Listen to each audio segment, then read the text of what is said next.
Bismillah, Assalamualaikum warahmatullahi wabarakatuh. Gimana kabarnya ibu-ibu, bapak-bapak, saya Sanji. Sebelum uh, membuka materi, saya ingin memperkenalkan diri. Jadi nama saya adalah Abid Nur Muksid.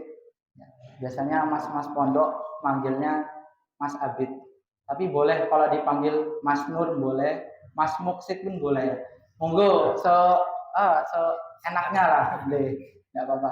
Jadi saya dari Lampung, walaupun saya dari Lampung Pak, saya ini bukan orang Lampung asli, saya migrasi. Jadi ibu saya ini orang Jawa Ngapak yang bahasanya inyong-inyong itu Pak.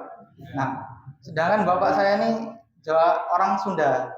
Nah, jadi saya nggak bisa ngomong bahasa Jawa karena nggak mungkin Pak. Satu rumah yang satunya ngomong Jawa, yang satunya ngomong Sunda, nggak sinkron. Nanti bingung kan. Nah, akhirnya seperti inilah saya.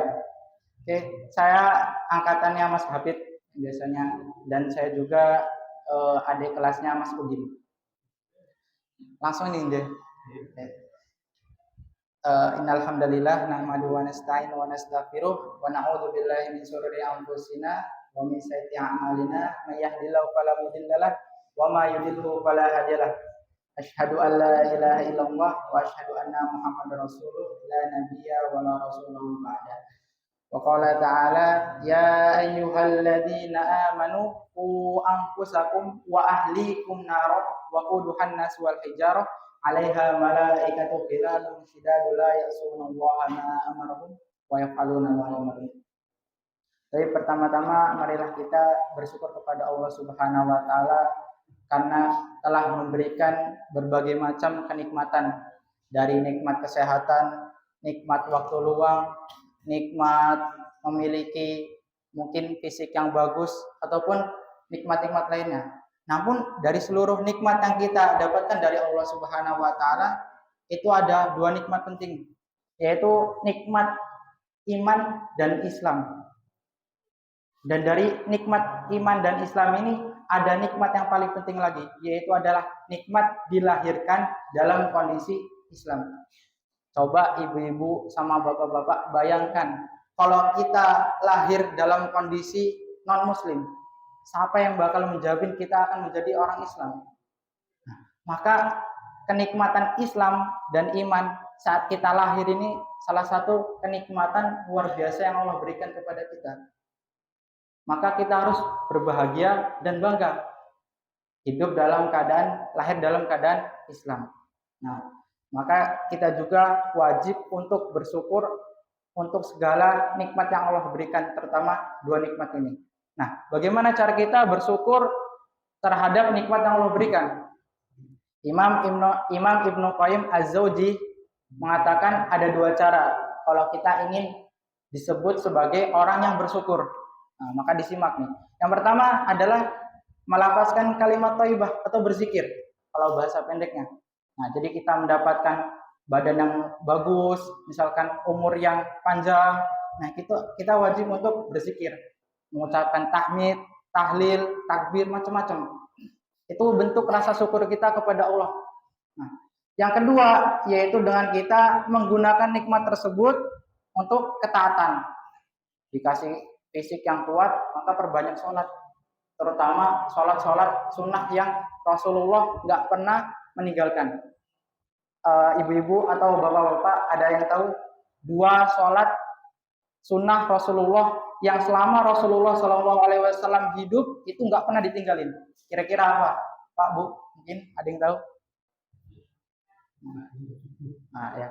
Pertama itu sebelum subuh, yang kedua itu witir. Nah, jadi dua sholat ini nggak pernah ditinggali oleh baginda Rasulullah SAW.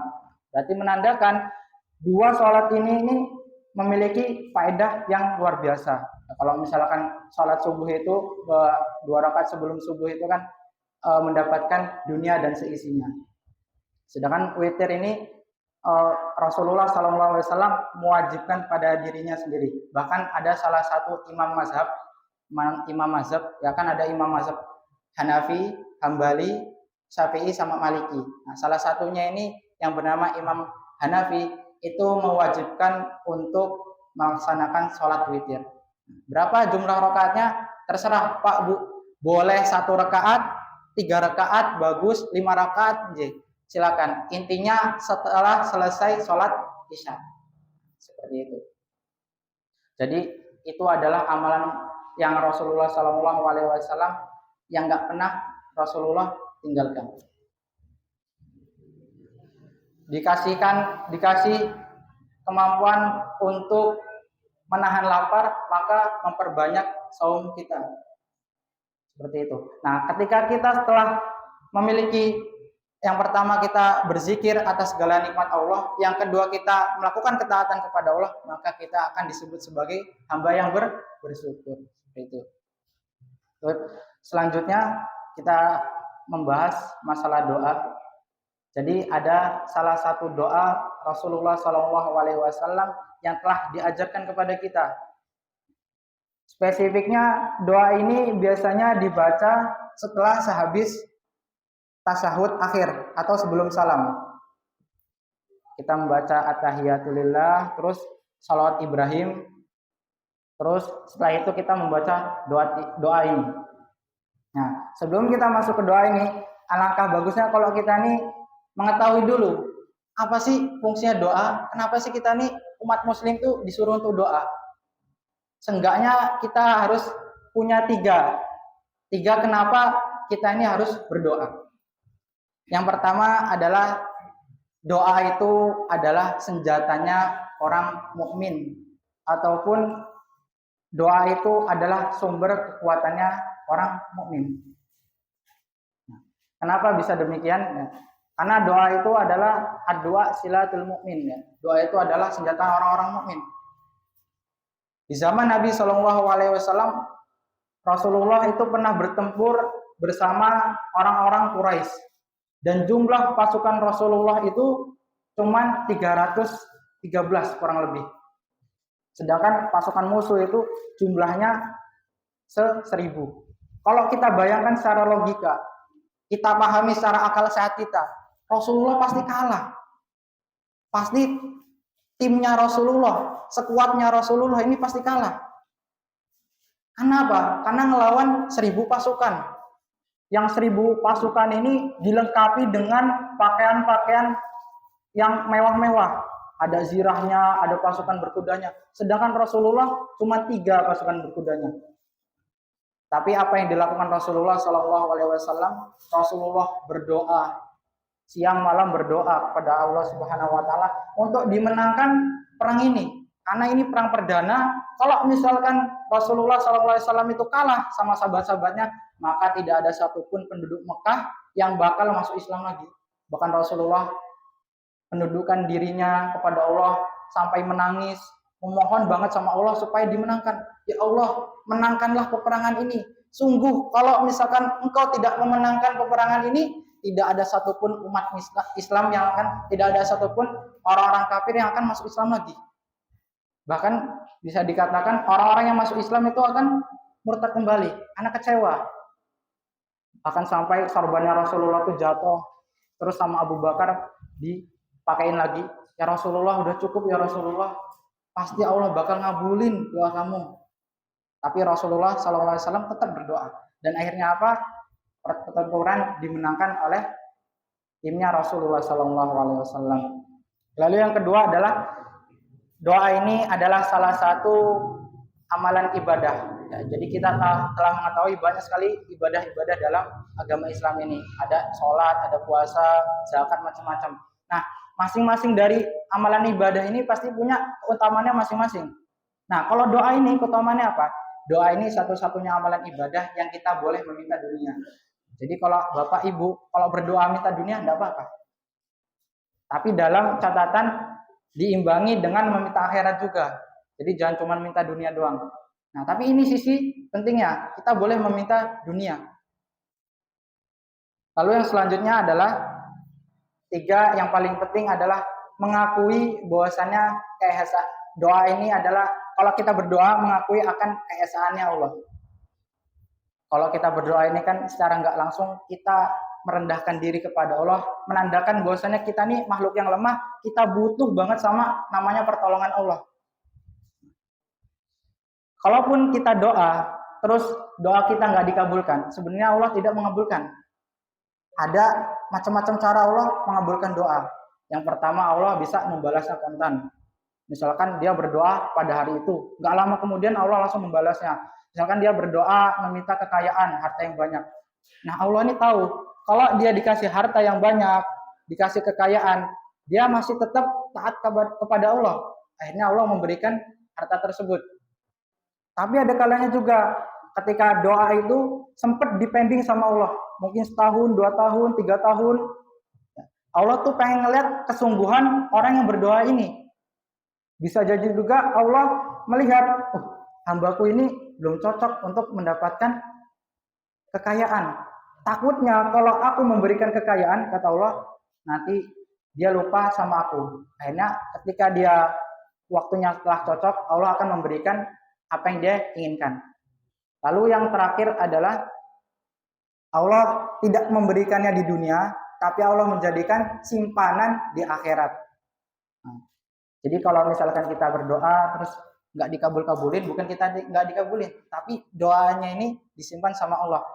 Nah, bisa jadi kalau Allah mengabulkan doanya ini, orang ini nggak lagi berdoa.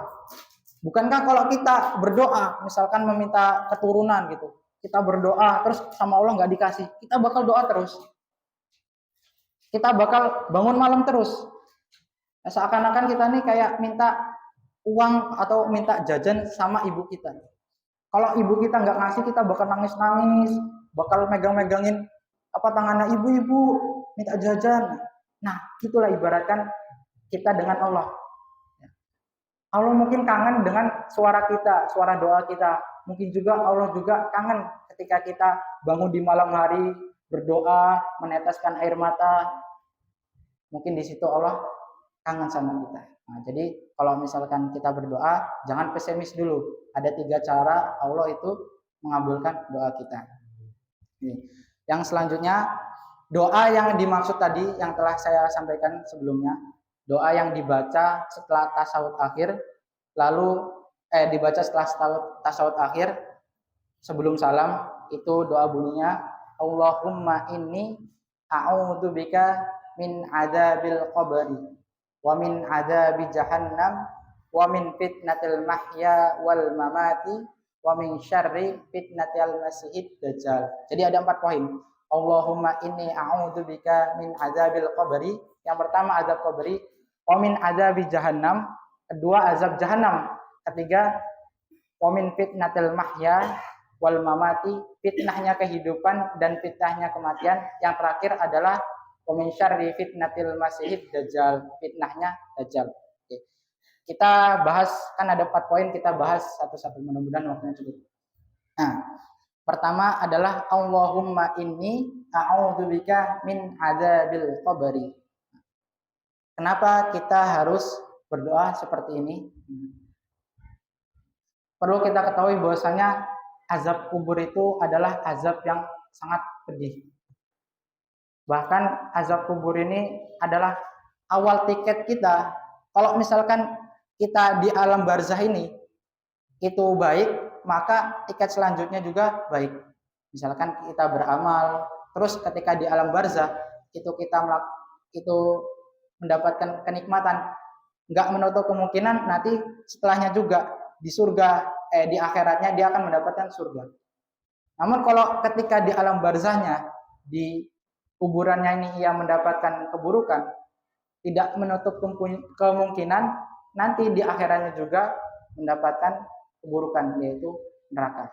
Nah, di alam barzah ini nanti ada 2 malaikat. Jadi Pak, Bu, ada 2 malaikat.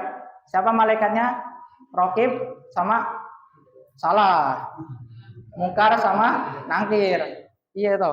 Nah, Mungkar sama Nangkir gitu Pak. Pokoknya 2 malaikat ini selalu bersama. Ya. Seperti Upin dan Ipin. Pokoknya selalu bersama. Nah, jadi malaikat ini yang bakal menanyai kita. Menanyai kita di alam barzah. Sama menanyakan man rabbuka, man nabiyuka, macam-macam. Kalau orang ini amalannya baik di dunia, nah nanti dia bakal gampang untuk menjawabnya. Man rabbuka? Rabbi Allah, katanya. Terus selanjutnya bisa. Dan dia nanti bakal dikasih gambaran. Karena kamu telah bisa menjawab dari pertanyaanku, kata malaikat Munkar dan Nakir, kamu akan diberikan kenikmatan berupa alam barzah yang baik. Jadi nikmat kubur, bukan azab kubur. Jadi dia akan diberikan kenikmatan berupa taman-taman, buah-buahan yang sejauh mata memandang. Nah, kalau misalkan orangnya ini buruk, punya perbuatan yang buruk, nanti malaikat itu akan mengazabnya. Ketika ditanya man rabbuka, dia nggak bisa jawab. Maka malaikat ini memukul orang ini sampai seluruh makhluk ini mendengarkan kecuali jin dan manusia. Jadi seluruh hewan, seluruh tumbuhan itu mendengarkan akan teriakan orang yang disisa di alam kubur ini. Nah, maka penting bagi kita untuk senantiasa beramal. Karena sebagaimana yang telah saya sampaikan tadi, alam barzah ini tiket kita.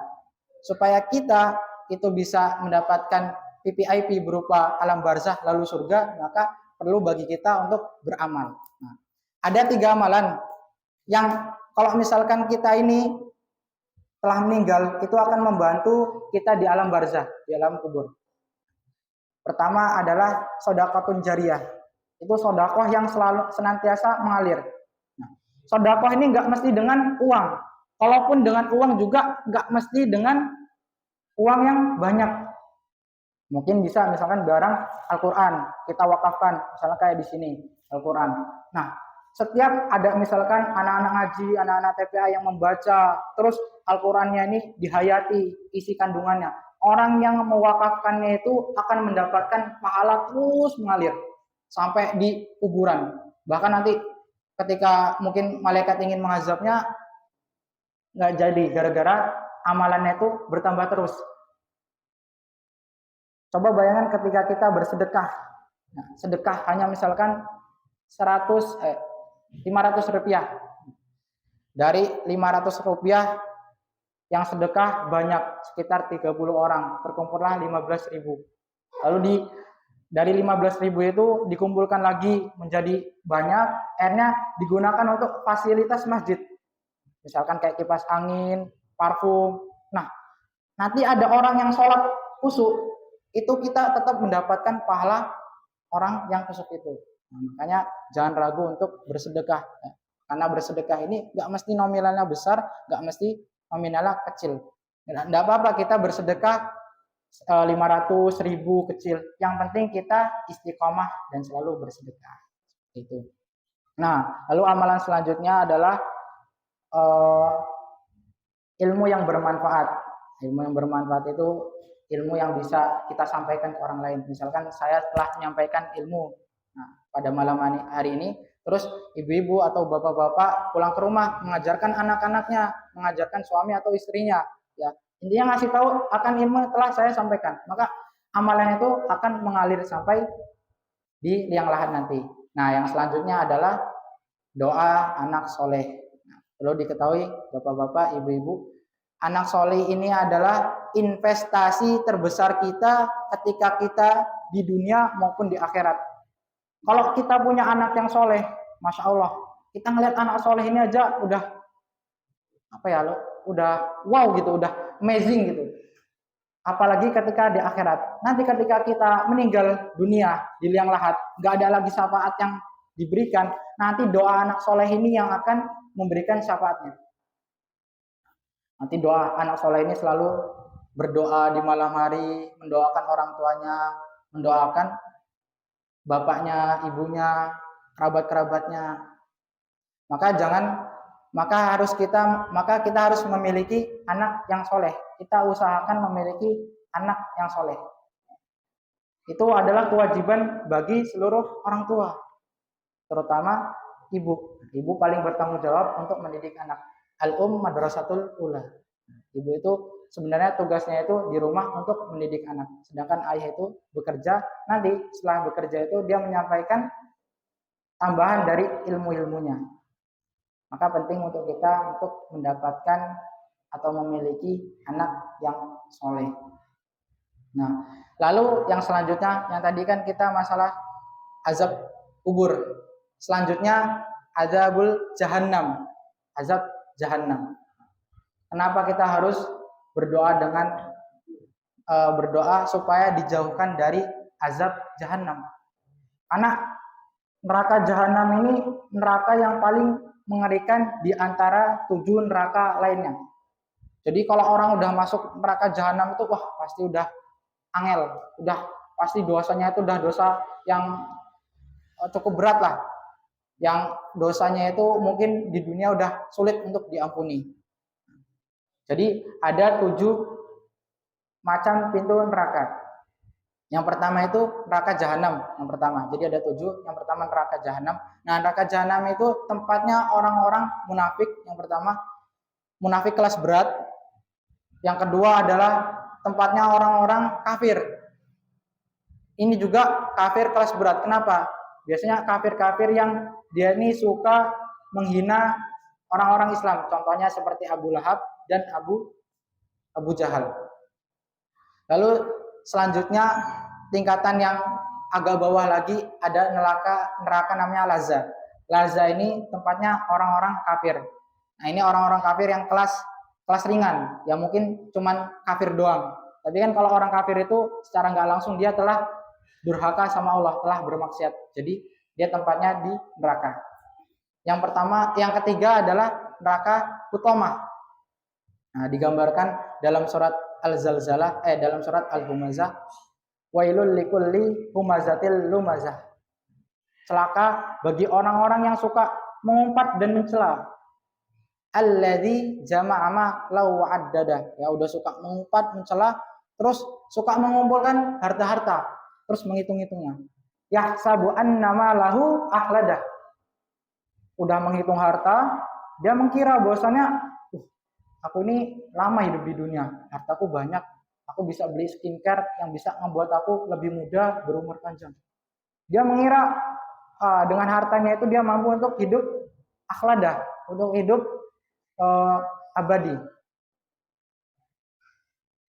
Kalla layum badan nafil hutomah. Tapi mereka itu akan dimasukkan ke dalam neraka hutomah. Nah, jadi neraka hutomah itu untuk orang-orang yang suka mencela, yang suka mengumpulkan harta, tapi dalam konteks dia mengumpulkan harta sampai lupa dengan akhiratnya. Tapi kalau misalkan kita mengumpulkan harta, terus kita masih ingat dengan akhirat, itu tidak apa-apa. Selanjutnya ada neraka sa'ir, yaitu orang-orang yang suka mengejek ayat-ayat Allah, suka menghina, suka mengejek. Lalu ada neraka sakor. Nah, neraka sakor ini yang paling penting, Pak. Biasanya penghuninya orang-orang yang jarang mengerjakan sholat. Maka jangan sampai kita meninggalkan sholat, walaupun itu kita di rumah, walaupun kondisi apapun. Bahkan sholat ini yang paling penting.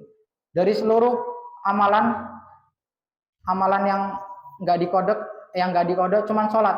Jadi kondisi apapun kita sakit, itu kita wajib untuk sholat. Bahkan kondisi kita lumpuh saja, nggak bisa bergerak, nggak bisa macam-macam, kita juga tetap wajib sholat. Dengan apa? Dengan isyarat mata.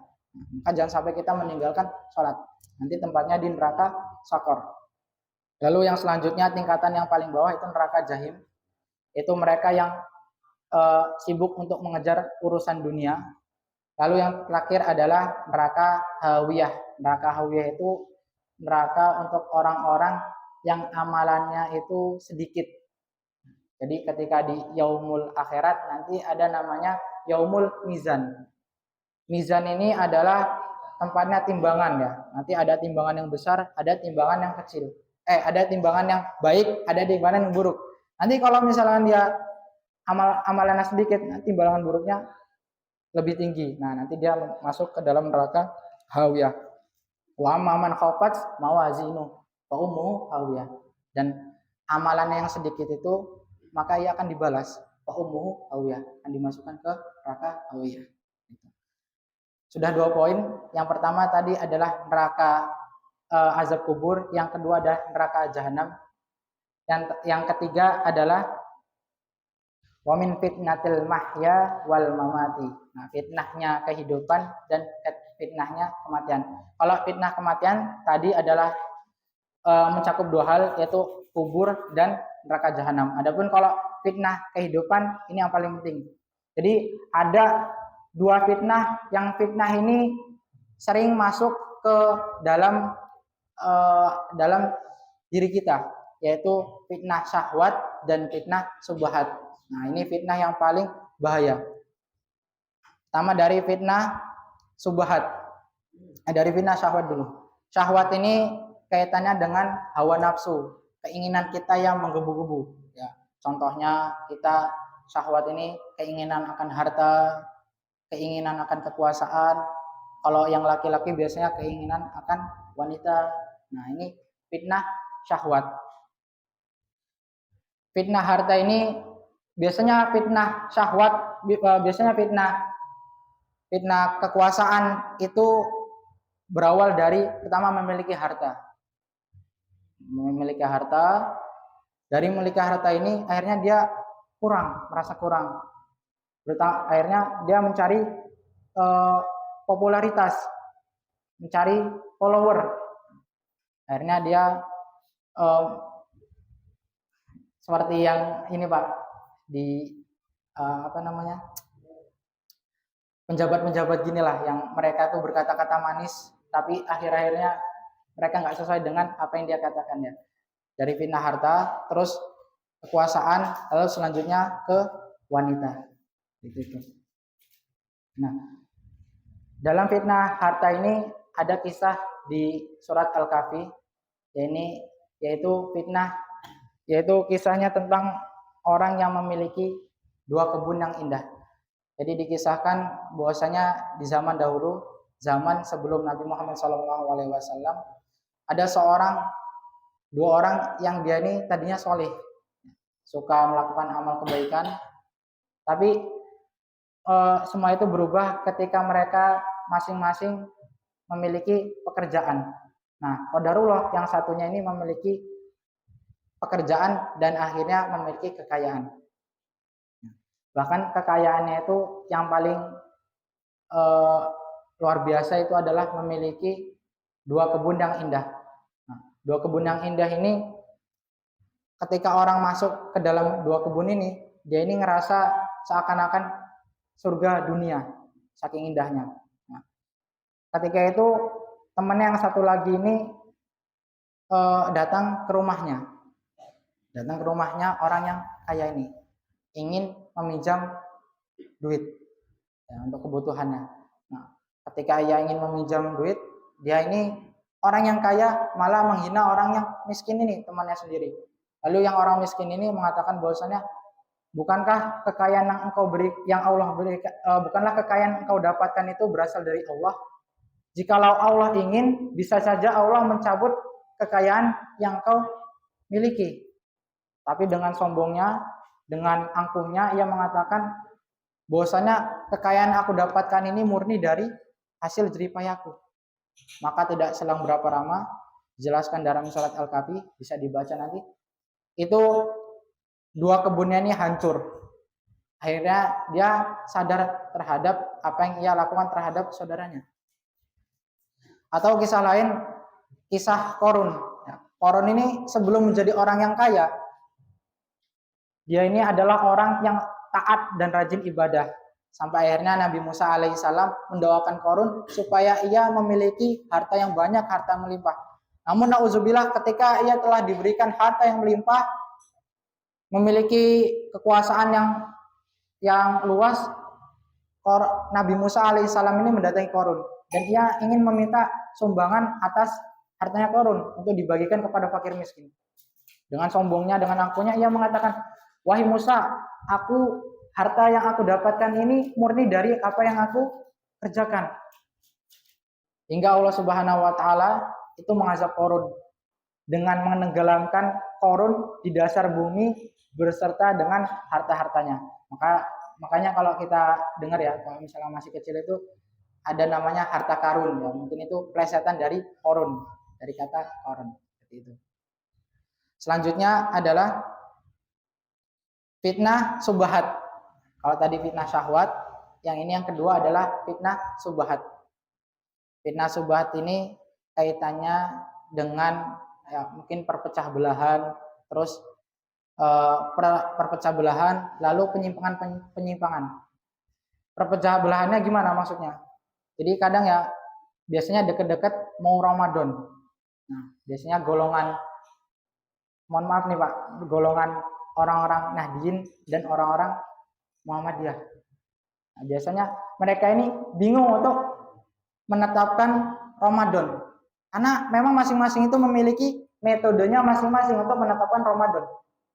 Ada yang kalau Nahdien ini memakai metode namanya metode ru'yah ya, jadi melihat bulan. Sedangkan kalau Muhammadiyah ini menggunakan metode hisab, metode hitungan. Jadi Muhammadiyah ini tahu bahkan kedepannya ini berapa Ramadan, tanggal berapa tahu. Nah, sebenarnya dua pendapat ini nggak ada yang salah, dua-duanya benar. Tapi ya mungkin karena rasa fanatik, merasa bahwasanya paling benar golongannya, akhirnya mereka menyalahkan golongan yang lain.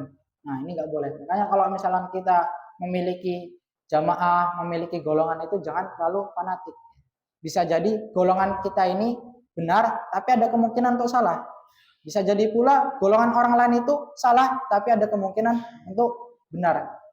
Jadi jangan sekali-kali untuk kita terlalu fanatik terhadap golongan kita. Masing-masing kita memiliki manhaj, ya, metode masing-masing, dan insya Allah manhajnya itu sesuai dengan Rasulullah Shallallahu Alaihi Wasallam. Ya. Karena Rasulullah itu hidup ibadah macam-macam kegiatan itu nggak cuma sama satu orang, sama Abu Bakar, Umar. Nah, jadi ketika Rasulullah itu melakukan amalan ibadah yang berbeda, itu yang mereka riwayatkan. Misalkan ketika Umar melihat, misalkan ya, Umar melihat Rasulullah pakai metode hisab. Ya, jadi Umar ini meriwayatkan metode hisab. Nah, Abu Bakar melihat Rasulullah ini pakai metode ro'i, pakai metode ru'yah. Jadi Abu Bakar meriwayatkan metode ru'yah, misalkan seperti itu. Jadi jangan sampai kita berselisih pendapat. Atau yang lebih ngeri lagi adalah fitnah subhat ini adalah penyimpangan, ya. Misalkan kayak logika-logika orang-orang liberal, orang-orang orientalis, ya. Bahkan ada orang-orang liberal yang mengatakan bahwasanya iblis itu hamba Allah yang paling bertauhid. Nah, kenapa? Karena iblis ini nggak mau sujud kepada Adam. Mungkin kalau di akal sehat kita, ya juga ya, kan nggak boleh kita sujud kepada selain Allah. Nah, sebenarnya gini Pak, Bu, Allah Subhanahu Wa Taala itu memerintahkan seluruh makhluknya, jin, terus iblis, sama malaikat itu sujud kepada Adam bukan untuk penghambaan, bukan untuk pentuhanan, melainkan untuk menghormati. Tapi dengan rasa angkuhnya iblis, dengan rasa sombongnya iblis, aku loh diciptakan dari api dan aku hidup telah bertahun-tahun lamanya. Dibandingkan dengan Adam nggak ada apa-apa. Masa aku harus menghormatin Adam? Nah, bahasanya gitu. Makanya Allah Subhanahu Wa Taala mengusir iblis dari surga dikarenakan kesombongan iblis. Nah, jadi kalau misalkan kita mendapatkan statement ataupun pernyataan yang mengatakan iblis itu paling bertauhid, ya itu salah. Itu biasanya serangan-serangan dari orang-orang orientalis, orang-orang yang suka mempermainkan agama untuk memecah belah orang-orang muslim. Belum lagi nanti ada orang-orang yang menghina Al-Quran. Bahwasanya Al-Quran ini isinya dongeng-dongeng semua. Nggak relevan untuk menerapkan Al-Quran di zaman sekarang. Al-Quran itu untuk orang-orang terdahulu, untuk para sahabat terdahulu, bukan untuk orang-orang modern kayak kita. Ini pernyataan yang salah. Itu biasanya orang-orang orientalis, orang-orang radikal lah yang nggak suka sama Islam. Maka jangan sampai kita terkena misionaris mereka. Nah, yang terakhir adalah tadi udah 3. Pertama azab kubur, yang kedua azab jahanam, yang ketiga itu fitnah kehidupan dan kematian, yang terakhir adalah fitnah dajjal. Nah, fitnah dajjal ini adalah fitnah yang sangat luar biasa. Jadi dajjal ini keluar ketika mendekati hari kiamat. Dajjal ini memiliki fisik yang besar, ya, rambutnya keriting, matanya yang sebelah kanan itu bahasanya picek. Lalu di atas keningnya itu ada tulisan kafaro. Dan Dajjal ini sebenarnya punya gelar Al-Masih, artinya penghapus. Nah, jadi apa yang dilihat Dajjal atau orang lihat Dajjal itu bakal kehapus keimanannya. Nah, makanya hati-hati. Nanti ada orang yang merasa imannya kuat. Mana Dajjal? Ingin aku bunuh. Merasa imannya kuat karena aku udah memiliki iman yang kuat. Karena ketika bertemu dengan Dajjal, Masya Allah, dia sujud kepada Dajjal dan mengakui akan ketuhanannya Dajjal. Bahkan nanti Dajjal itu mengaku sebagai apa? Sebagai Tuhan. Mengaku bahwasanya dia itu adalah Allah. Maka hati-hati. Nah, untuk mengantisipasi dari fitnah Dajjal, yang pertama yaitu bisa doa yang telah tadi kita sebutkan. Yang kedua yaitu kita sering-sering membaca surat Al-Kahfi di malam Jumat. Jadi kita nggak cuma baca Yasin aja, mungkin ada yang membaca surat Yasin. Kita juga harus membaca Al-Kahfi. Syukur-syukur kita bisa menghafalkan 10 ayat awal atau 10 ayat terakhir dari surat Al-Kahfi. Supaya apa? Supaya kita terhindar dari yang namanya fitnah Dajjal. Dari 4 poin yang telah disampaikan tadi, mudah-mudahan bermanfaat untuk diri saya pribadi dan umumnya untuk para jamaah sekalian. Sebelum penutup, kita baca doa bareng-bareng, Pak. Mudah-mudahan ya nanti bisa dihafalkan ya. Kita baca doa bareng-bareng. Pertama, Allahumma inni, ikuti saya. Allahumma inni a'udzubika min adzabil qabri wa min adzabi jahannam wa min fitnatil mahya wal mamati wa min syarri fitnati al-masihid dajjal. Nah, silakan. Mudah-mudahan bapak-bapak, ibu-ibu bisa menghafalkan doa ini lalu diterapkan ketika melaksanakan sholat. Baik, mungkin hanya ini yang bisa saya sampaikan. Kurang lebihnya mohon maaf. Seluruh kesalahan yang tadi saya sampaikan adalah murni dari kesalahan saya. Dan adapun kalau misalkan ada kebenarannya itu datangnya dari Allah Subhanahu wa taala. Aqulu qouli hadza wa astaghfirullahi wa lakum. Saya tutup, mudah-mudahan ini bermanfaat. Wassalamualaikum warahmatullahi wabarakatuh.